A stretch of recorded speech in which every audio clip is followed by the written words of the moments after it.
Welcome back to the show. I'm Stan Stouder. This is Marketplace Wisdom. We are honored to have with us a distinguished guest, Mr. Bob Harrison. Bob has been in the full gospel businessman, charismatic circles, travels the world teaching principles of increase. And Bob, before the break, I asked you two questions, and one of them is somebody that's been quoting the word and has been applying her faith, but the results are slow to manifest in their life. What would you say to that person that's trying to hang on and really trying to exert patience? Well, that's a very good question, because oftentimes there is always a time between seed time and harvest time. We live in a day where everybody wants things now. They complain if from placing the order to going through the drive-through window it takes over 1 minute. You know, and so and a part of that is okay, because we're time oriented and trying to save time so we get more things done. But the problem is oftentimes we bring that into trying to find marriage solutions, or we bring that into trying to find financial solutions. And if it doesn't happen in a week, or it doesn't happen in a month, then we get discouraged and want to quit because we're instantaneously minded. And we have to realize sometimes there's a seasonal change that has to take place. There's time for that seed to have to grow and be watered in order for the harvest to come. And it's true not just when we give, it's true with what we put inside of ourselves, our confessions. And sometimes hanging on is success, because if you can hang on at a down season and make right changes, then when the season changes, you're going to be in a position for great success. So I teach people, I said, don't get discouraged. If you're doing the right things and you're just hanging on, the season is going to change. Everything comes to an end. Life is a collection of seasons. And so just hang on to the end of that season and the beginning of the next season. And by the way, that is one of the key things that helped me when my wife at 37 years passed away. Yeah, so sad. I speak extensively in the secular arena. And I spoke with a guy named General Norman Schwarzkopf years ago, commander of the Iraq forces in the First War. And I asked him, how did he deal with the change of going from the military, getting up at 5 o'clock in the morning, surrounded by men, doing drills and war games. And here I was with him. He's living at a country club outside Tampa, Florida, flying in a private jet, and getting paid $40,000 for a 30-minute speech. I mean, you talk about a life change. Sure. And what he said to me was profound. He said, Bob, I've recognized that life is a collection of seasons. Most people hang on to seasons after they're over. Winners recognize when a season has ended. They make adjustments and changes. They grab the memories of the old season, but they embrace the new season. And when my wife passed away, it was like his words rang, your season with Cindy is over. It doesn't mean your life is over. You're just in another season. And then there'll be another season. And so I lived for 10 years as a widower, and now I'm in a season of being remarried. My life is a collection of seasons. And when we see life as a series of beginnings and endings, beginnings and endings, beginnings and endings, then these dips and these valleys and these sudden changes, they don't jar us to our core. We realize that's the process of life. And all I got to do is get from here to B, because when it gets to B, it's going to change. So I think long term. I don't think short term. Okay. And I keep doing the right things. I keep the prayer going. I keep the word going. I keep standing in God's word. I keep surrounding myself with right kinds of people. And if I do that, I believe I'm going to endure to the point that that season's going to change and I'm going to have success. So for the person that's hanging on, that's trying to make it through the current season, the instruction would be, don't just look at this as a terminal time in your life. It's a transitional time in your life. Yes, and if you can really get enough of the input that you can get courage and faith in you, you actually might be able to get some opportunities that you could actually invest in the down market, that when the market turned would take you out of your losses and you recover a lot quicker because you made a positive move in a negative economy. Rather than just thinking I got to hang with my losses, you could actually change your mindset and begin to make some investments that would turn around and pay off some of the losses when you pull out. And that's one of the things we try to teach people to do. Think counter opposite of what's happening. See, yes, we're caught in a season, but if we can think opposite of a season, and we can be buying when people are selling, if we can be of faith when they're in fear, we're going to have opportunities. You walked into a Chrysler dealership for an oil change and walked out with ownership of a Chrysler dealership. You got it. Yeah. The only reason I got that store was it was bad. Yeah. The economy was bad. The gas prices was bad. They were losing money. They didn't know what to do. Boom, in comes Bob Harrison, who had sold cars 2 weeks in his life and got a Chrysler dealership. I often look at the present economic condition as the enemy is always easier to hit the closer he is. Yeah. And when you're feeling that pressure of win, God, win, it's to me, it's because the enemy is so close that you can't miss him. That's right. When everything's going good, it's hard to find the opportunities, but right now there's opportunity galore.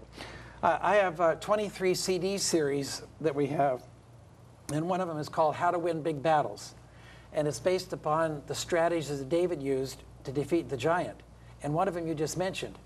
It said, David hasted and ran towards the army to meet the giant. In other words, when David started the battle, the target wasn't clear. He had to get closer to the target. So he ran towards the army to meet the giant. And exactly what you said. See, as we run closer to the target, it becomes clearer to us, and that's when we can have a victory. That's good. Yeah.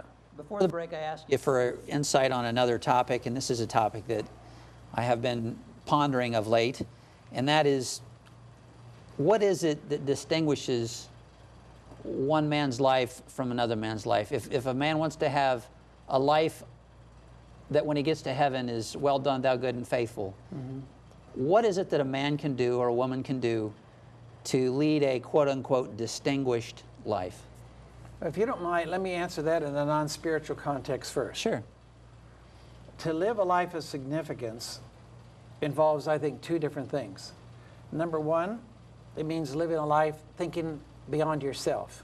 That's good. You cannot live a significant life. You can create fame, but you can't live a significant life thinking only of yourself. Significant comes when you begin to think about others. But in related to that, thinking about others isn't enough. That still leaves you in the radar of the masses.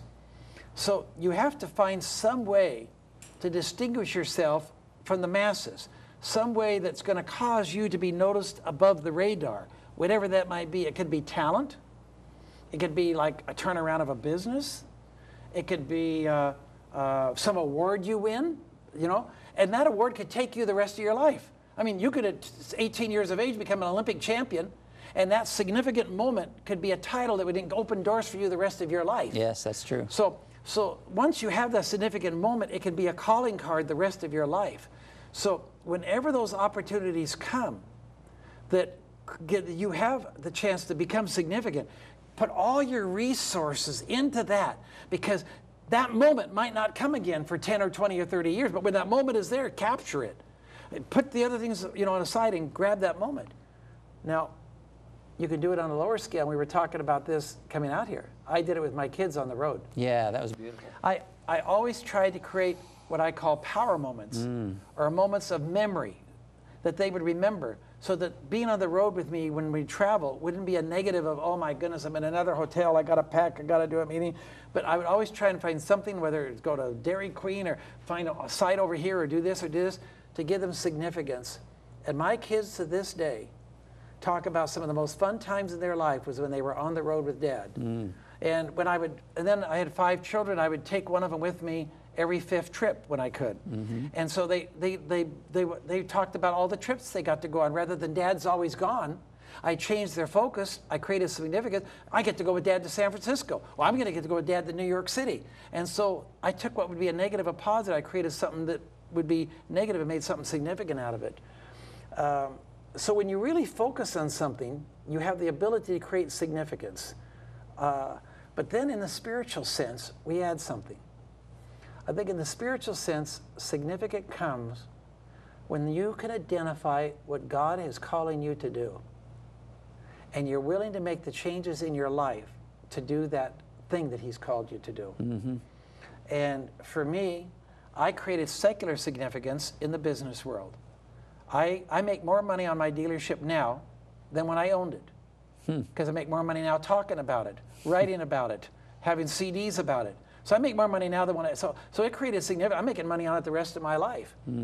But spiritual significance came to me when I was willing to leave the business world, at the age of 37, go to Bible school with teenagers and graduate school of theology, and spend a year getting ready for the next phase of my life to go into ministry and teach these principles around the world.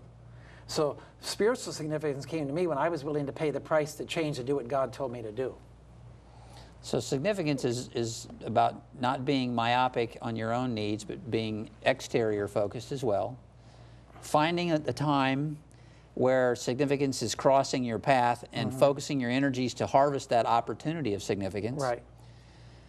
And then creating moments or replaying that significance, leveraging it into future opportunities. Leveraging it through what you do, leveraging it through marketing, Sure. word of mouth, Sure. you know, Facebook, whatever it is. I mean, if you're going to do something, make it known. Yeah. I mean, there's nothing wrong with that. Yeah. You know, and so that then creates a greater significance of what you're doing, and recognizing the power that is in that. I think being distinguished is not, and I know this is marketplace wisdom and it's about income and prosperity, but it's not about having more money than the next guy. I was reading in Forbes, this guy Stan, I remembered his first name because it's mine, Grolnick, and he owns the St. Louis Rams, the Denver Nuggets, the Colorado Avalanche. He owns thousands of acres, and he's off the radar. He's not famous at all. In fact, he eschews the limelight. Right. But yet he has created a great deal of significance by the amount of horsepower, financial horsepower that he has without being lustful for recognition. Yeah. And Warren Buffett.